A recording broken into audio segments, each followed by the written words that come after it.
Lemon sharks are large predators. I'm just putting down the baited video now. And the sharks that are coming in are lemon sharks. Now, lemon sharks you can tell because their second dorsal fin is quite high compared with most other sharks. So they're not quite the same height, but almost. So if you have a look at the ones that are coming in out of the frame, you'll see that the second dorsal fin's quite high.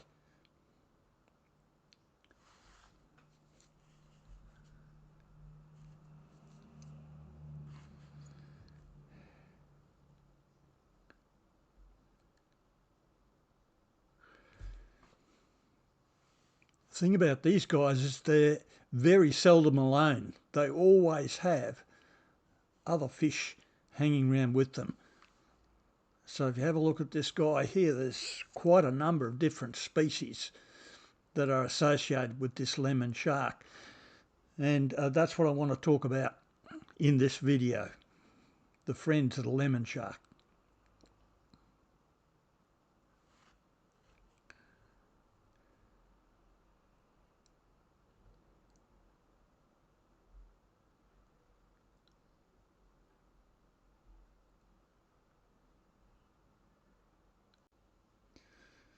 The first one I want to talk about is the remora or suckerfish. If you have a look on this one, and this one, there's quite a number of suckerfish attached to it. These are probably the most familiar ones, fish associated with sharks, and they seem to be able to swim sharks with impunity. They apparently never preyed upon by sharks. Now, they attach themselves to the shark with a sucker.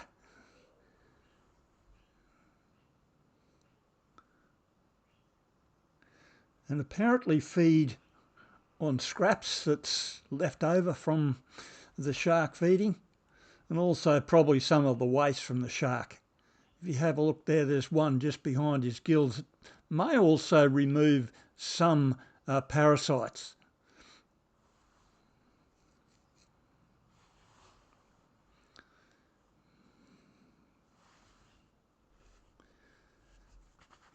So the suckerfish gets some advantage because it gets a free ride. It also gets some food, and it gets its free ride from the suckers on top of it. They can swim either right way up or upside down. If you have a look at their fins, they're almost the same, top and bottom. So sometimes you'll see them swimming upside down like those guys.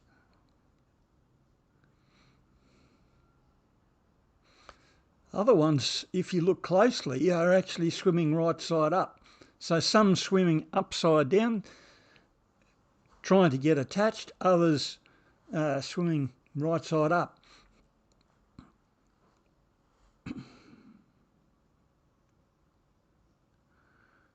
So have a look at these ones coming into frame. You'll see that the top one is swimming right side up. The other one underneath, it's still swimming, but it's actually upside down. And it's very hard to tell because the fins are so symmetrical.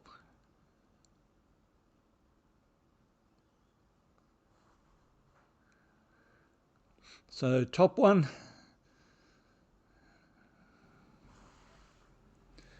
just coming into frame is our next species. Once again, black and white.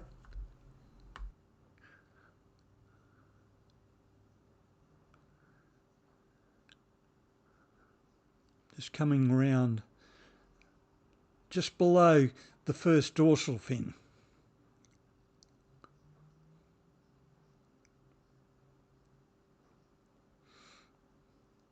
A bit larger than the remora suckerfish. There he is. This is a young cobia, black kingfish, and these are often associated. And when they're large, they're quite a large fish, and you can see that they have some white on them, but not much. But when they're young, they have a very distinct black and white striping lengthways. Now, if you compare the cobia with the suckerfish underneath, you'll see they're very similar in colour. Now, that's an obvious advantage for a young cobia. The last thing it wants to be when it's swimming around with hungry sharks is to look like something to eat. So by having a colour and a shape very similar to a suckerfish, that's a big advantage for a young cobia.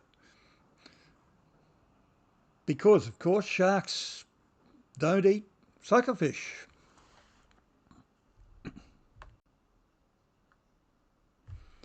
Now, the next fish I want to look at are the golden ones that you can see here. The golden ones with the black stripes. These are juvenile golden trevally. That's them there. Now, they often live with various large creatures and creatures that are dangerous. No doubt living close to one of these is a big advantage because they got somewhere to shelter in an otherwise rather dangerous world. Now, these things grow very large and are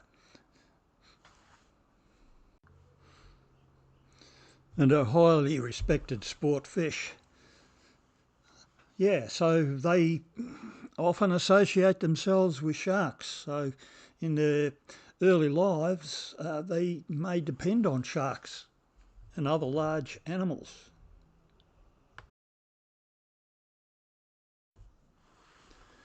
One more species that's a bit of a mystery.